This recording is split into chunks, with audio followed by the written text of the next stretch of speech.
dekat dengan Al-Quran dulu, itu yang utama gitu kan. Iya. Nanti dari situlah yang bisa jadi Al-Furqan ya Pak. Betul, yang membedakan ketika pembedakannya. kita belajar ilmu-ilmu lain yang luas, ya kalau kita udah tadaburi Al-Quran, tafsirnya segala macam, nah itu insya Allah ya kita dilindungi dari yang mungkin batil tapi kelihatan hak dan sebagainya gitu. Jadi itu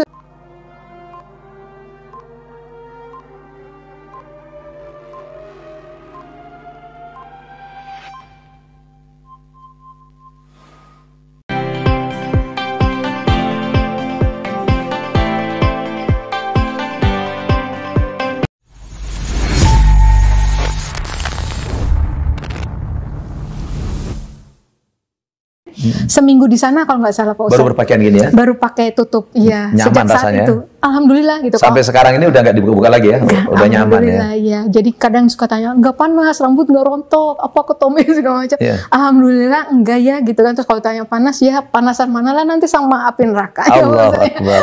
ya maksudnya gitu kan. Betul. Jadi ya udah, cuman modal nggak mikirin nanti gimana kalau gini, nanti gimana. Enggak sih, lebih karena Allah suruh begitu, ya udah dilakuin gitu. Samina wa atona ya insya Allah gitu Pak Ustadz. Wah, ini sudah Islami banget sedikit.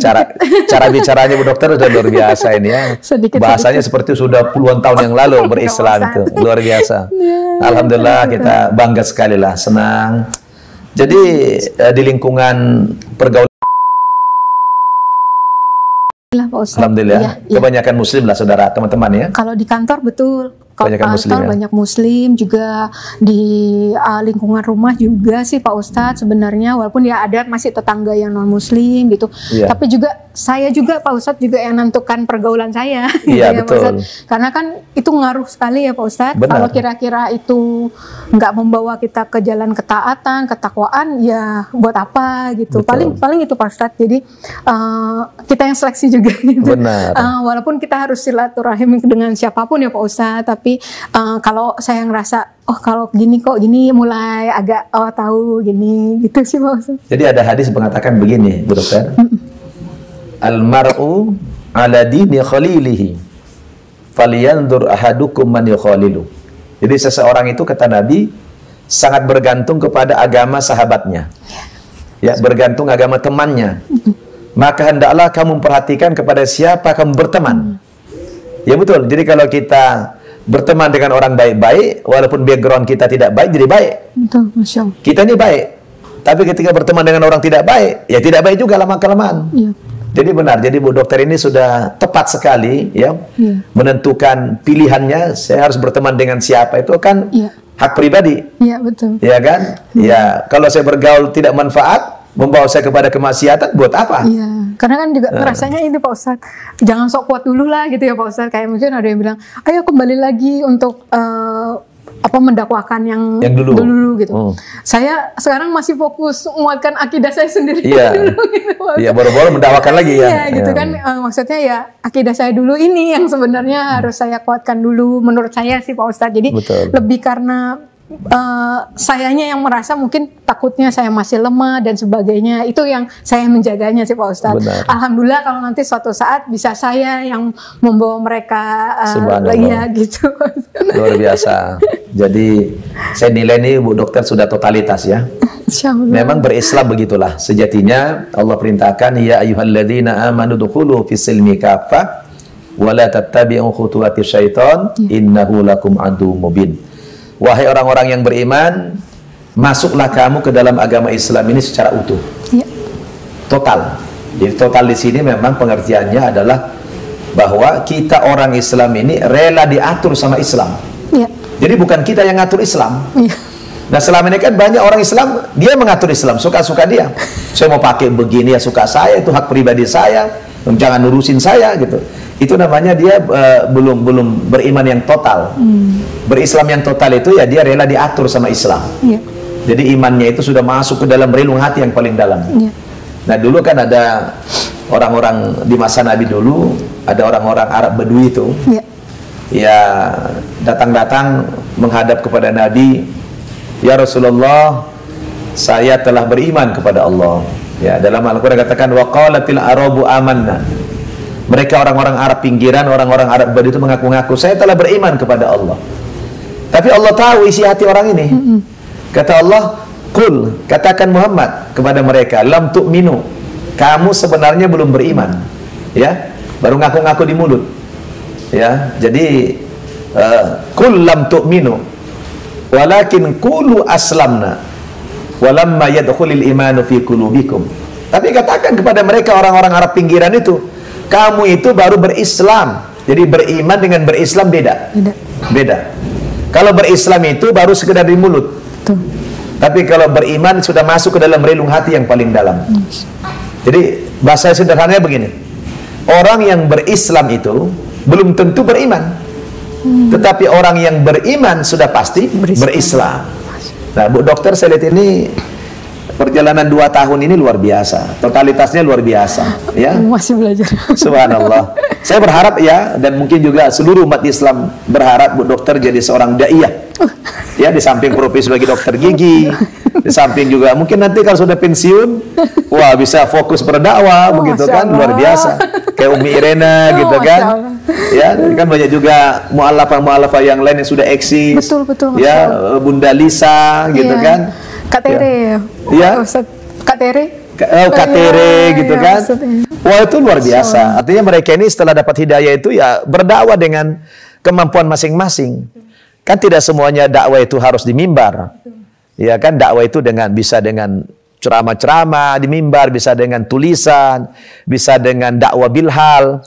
Bahkan kadang-kadang lisanul hal afsahu min lisanil maqal.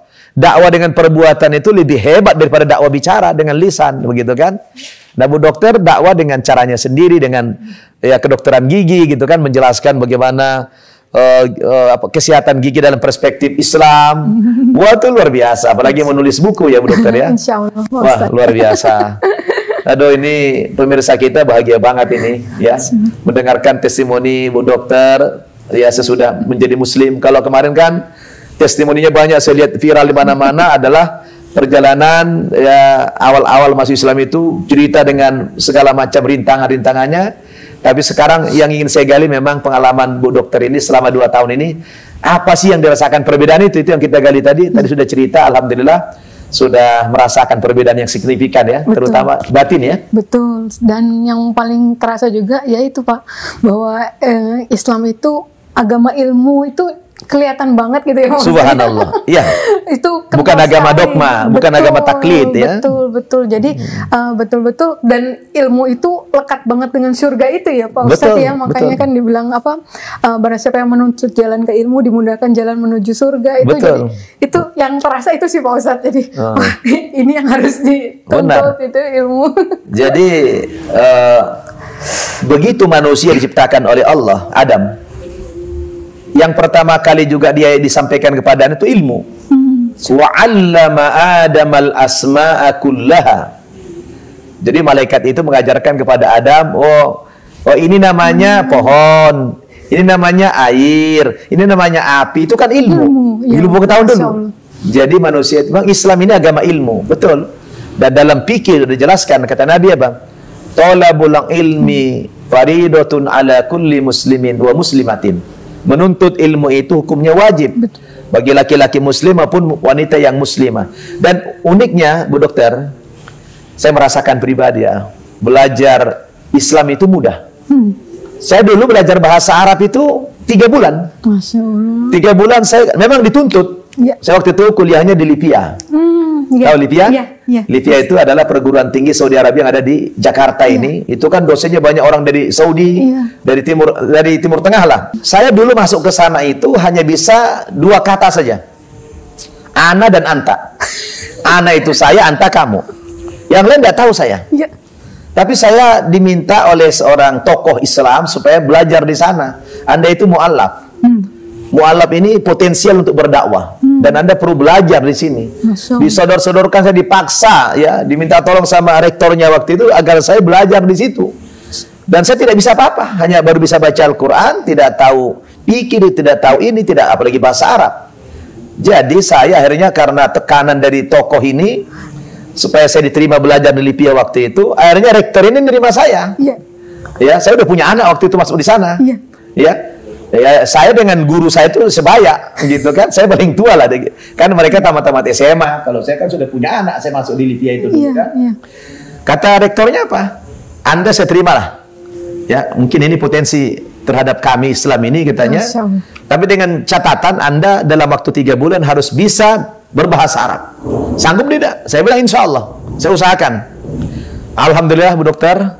Hari pertama masuk itu bengong saya. Oke, bahasa Arab saya tidak ada yang paham. Satu pun tidak paham saya. Gitu kan? Tapi saya tidak malu. Jadi belajar. Kadang-kadang habis pulang kuliah itu saya tanya itu teman-teman sekelas yang agak santai, tolong ajarin dong saya bahasa Arab, ajarin saya fikih, ajarin hadis gitu kan. Dibimbing saya tiap hari, saya menambah mufrodatnya, kosakatanya bertambah tiap hari gitu kan. Alhamdulillah 3 bulan saya sudah lancar itu, sudah bisa mengikuti perkuliahan. Akhirnya kata rektornya, lanjut saja. Ya, lanjut saja kata beliau. Dan yang paling luar biasa lagi, saya malah dihajikan. Masya Allah. Dianggap waktu itu, ya ini malah berprestasi, kira-kira itulah. Saya dihajikan waktu itu tahun 97. Subhanallah, saya juga mimpi itu. Nah, kesimpulan saya, Bu Dokter ya, belajar Islam itu mudah. Mudah sekali. Ya, belajar bahasa Arab itu mudah. Dan semua literatur kita menggunakan bahasa Arab. Semua bergantung kepada niat dan kemauan kita. Ya. Kata pepatah Arab apa? Man jadda wajada. Siapa yang sungguh-sungguh dia pasti dapat, kan gitu. Jadi saya lihat Bu Dokter ini potensial banget ini, ya. Insya Allah. Ya, insya Allah dengan seorang dokter gigi, kecerdasannya sudah pasti luar biasa. Ya, di samping juga Islam ini mukjizat. Masya Allah. Ya, jadi Allah ada bantu kita untuk mudah mempelajari Islam itu. Apalagi yang namanya Al-Quran itu mudah sekali, subhanallah. Ya, mungkin Bu Dokter sudah merasakan ya, kemudahan-kemudahan itu. Iya, Masya Allah Pak Ustadz. Saya itu dari 4 bersaudara Pak, perempuan semua. Itu yang lain bisa bahasa asing banyak Pak, di luar bahasa Indonesia, bahasa Inggris. Itu beliau ada yang bisa Mandarin, bisa bahasa Jerman gitu ya? Pak Ustadz, bahasa Jepang. Saya itu Inggris sudah mentok juga. Gitu ya. Nah, nggak kebayang gimana belajar bahasa Arab waktu itu Pak Ustadz kan. Tapi ya itu tadi benar, surat Al-Qamar itu 17, 22, 3, 24 40 ya Pak Ustadz. Nah itu oh iya, berarti kan tugas saya cuma belajar aja ya Pak Ustadz ya kan, yang dimudahkan bagi yang mau ngambil pelajaran. Berarti udah tugas saya belajar aja lah.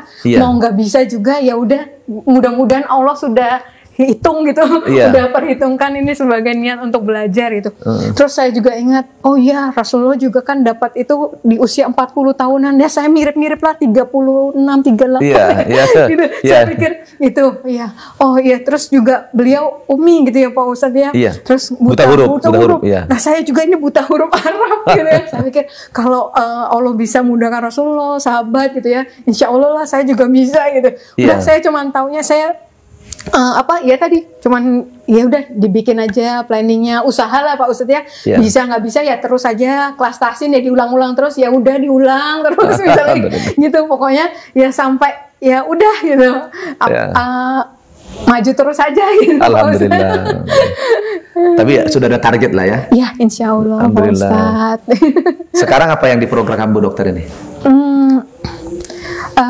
Masih ya Pak Ustadz, kalau mengkhatamkan Quran kan juga harus terus ya, itu setiap habis khatam juga kan harus ulang lagi dari depan itu kalau guru selalu tetap dekat dengan Al-Quran dulu, itu yang utama gitu kan.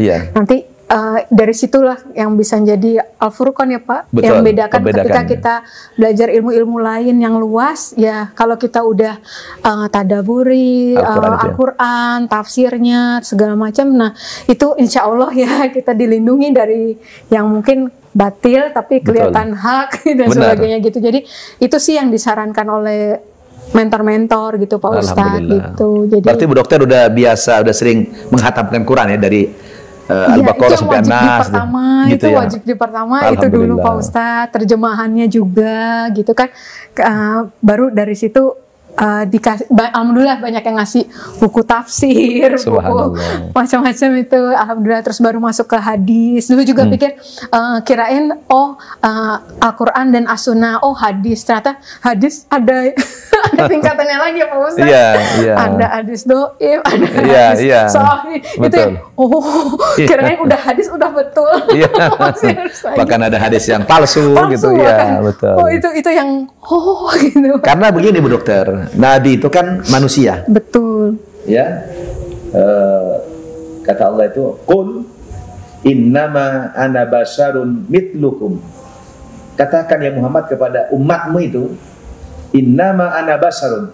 Sesungguhnya saya ini manusia biasa, sama seperti kamu. Iya. Saya lahir, kamu lahir. Kamu punya bapak ibu, saya juga punya bapak ibu. Iya. Kamu makan, saya juga makan. Jadi sebagai manusia, Nabi Muhammad itu adalah ya sama dengan kita. Iya. Ya, nalurinya sama semua. Betul. Ya. Nah, cuma katanya apa bedanya? Yuha ilayya. Yang membedakan saya dengan kamu itu kan Allah berikan saya wahyu. Ya, gitu kan, saya menjadi rasul, menjadi nabi. Tapi kalau kenapa tadi ada hadis palsu? Karena memang nabi itu orang Arab. Ya kan, lahir dan besar di Arab, menggunakan bahasa Arab. Nah, kenapa hadis bisa dipalsukan? Kok Al-Quran tidak bisa, gitu kan? Ternyata memang kalau Al-Quran kan wahyu, ya kan? Kalau wahyu itu kan tingkatan bahasanya itu sudah tidak bisa ditandingi oleh bahasa manusia lagi, itu bahasanya Allah itu sudah. Jadi kalau peluang Al-Quran dipalsukan itu berat. Tapi kalau hadis, nah karena Nabi orang Arab, gitu kan? Ya bahasanya pun bahasa Arab biasa saja, tidak seperti Al-Quran. Maka potensi untuk dirubah, ditambah, dikurang itu besar. Nah, akhirnya kalau kita untuk menilai, kalau kita belajar ilmu hadis itu, oh yang mana hadis yang benar, mana yang tidak, yang sahih itu, ya, kalau dia sudah bertentangan dengan Al-Quran, berarti itu ada indikasi bahwa ini adalah hadis yang palsu begitu. Jadi mungkin Bu Dokter agak bingung di awal-awal gitu ya. Oh ini hadis kok macam-macam tingkatannya gitu ya. Nah, subhanallah. Aduh, luar biasa ya. Pemirsa An-Nabat TV rahimakumullah. Tidak terasa sudah 40-an menit ya kita berbincang-bincang santai dengan Bu Dokter Karissa ini. Subhanallah, pengalaman beliau sangat menginspirasi kita semua ya. Saya yakin antum juga iri dengan beliau ya. Ya, mu'alaf ini memang luar biasa ya. Karena mereka dasarnya diberikan hidayah oleh Allah Subhanahu wa taala bukan karena tujuan-tujuan sementara, bukan karena materi, bukan karena dunia. Maka wajar saja karena mereka mendapatkan harta yang paling berharga yaitu iman.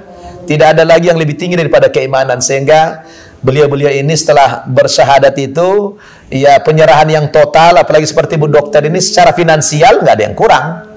Jadi kalau ada orang mengatakan jangan-jangan dia masuk Islam itu karena materi, buat apa lagi, udah secara finansial sudah lebih daripada cukup ya. Ada gaji, belum lagi ada praktek gitu kan.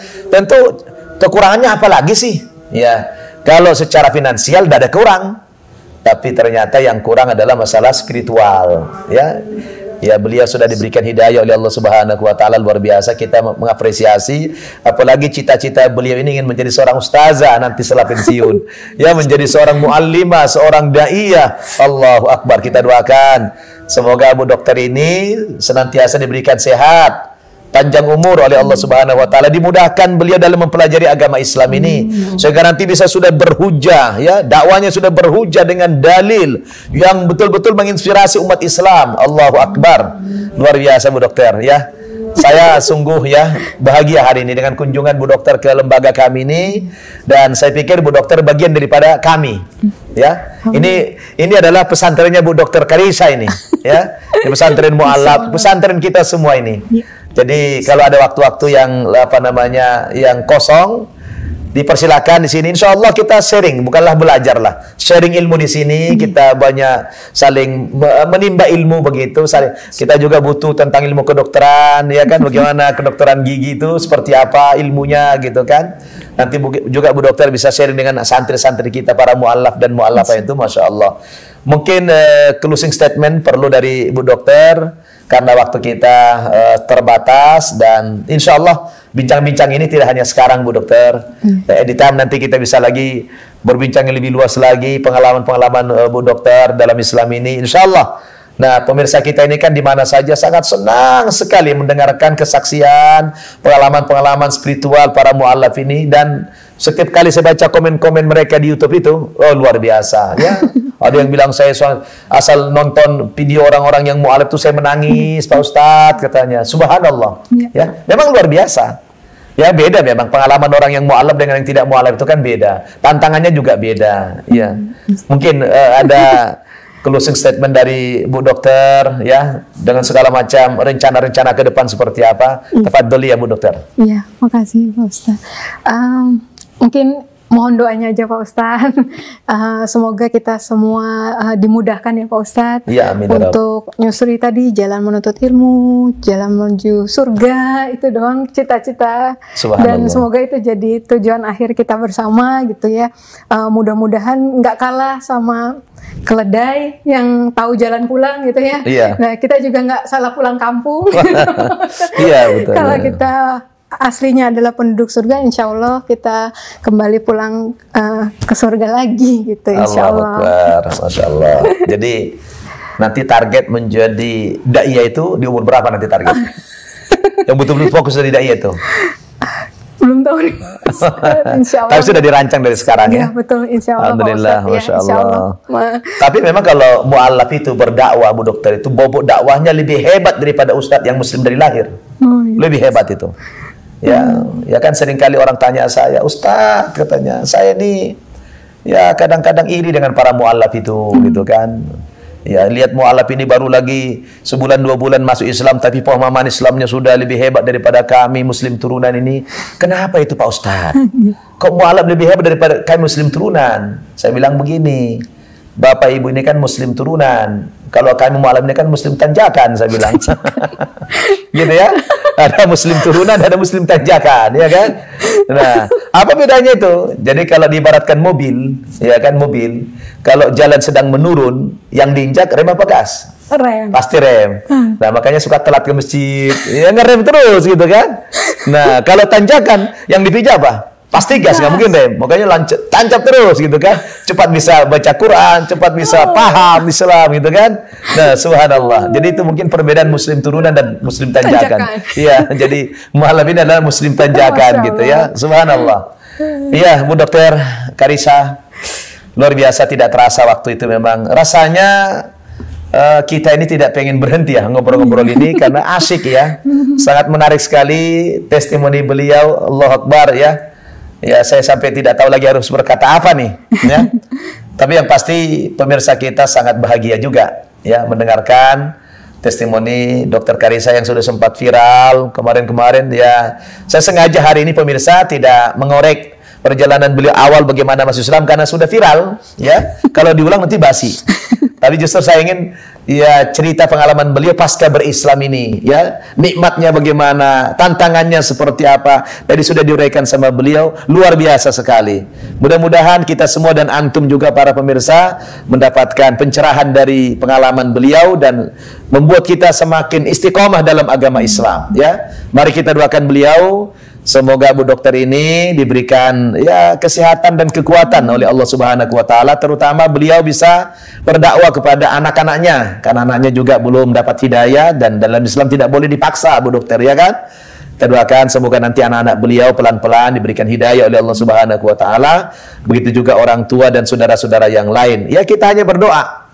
Kata Allah apa? Wa ma 'alaina illal balagul mubin. Kita ini hanya penyampai saja, hanya menyampaikan saja. Ya, kita tidak wajib mengislamkan orang. Yang mengislamkan orang itu siapa? Allah. Al-Hadi Allah. Sang pemberi petunjuk adalah Allah Subhanahu wa taala. Kita ini hanya pendakwah saja, menyerukan saja. Kita tidak punya kewajiban mengislamkan orang. Yang mengislamkan itu adalah Allah Subhanahu wa taala. Jangankan kita manusia biasa, Bu Dokter, ya kan? Nabi saja terhadap pamannya Abu Thalib, ya, yang luar biasa jasanya, perjuangannya dalam Islam ini. Tapi ternyata ketika sakarat, ya, Nabi tuntun beliau mengucapkan 2 kalimat syahadat, malah geleng-geleng kepala. Ya ammi, kata Nabi, qul la ilaha illallah tuflihun. Ucapkanlah la ilaha illallah supaya Anda berbahagia. Malah geleng-geleng kepala sampai turun ayat menegur Nabi. Innaka la tahdi man ahbabta walakinallaha yahdi man yasha. Ya Muhammad, sesungguhnya engkau tidak berhak memberikan petunjuk kepada pamanmu, kepada orang yang kau cintai itu. Tapi hidayah itu Allah berikan kepada siapa saja yang dikehendaki oleh Allah Subhanahu wa taala. Mungkin paman beliau ini tidak Allah kehendaki mendapatkan hidayah, akhirnya meninggalnya tidak dalam keadaan muslim. Ya, kita juga demikian.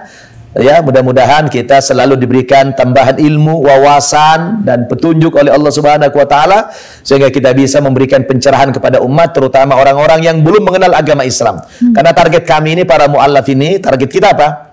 Ya, Allah katakan dalam Al-Quran surat Al-Isra ayat 15, wa ma kunna mu'adzibina hatta nab'ata rasulah. Kami tidak akan mengazab satu kaum, kata Allah, sampai datang kepada kaum itu utusan Allah Subhanahu wa taala. Datang kepada mereka ulama-ulama, datang kepada mereka para dai untuk berdakwah menjelaskan Islam ini apa. Nah, sekarang ini kan sedang terjadi yang namanya Islamofobia.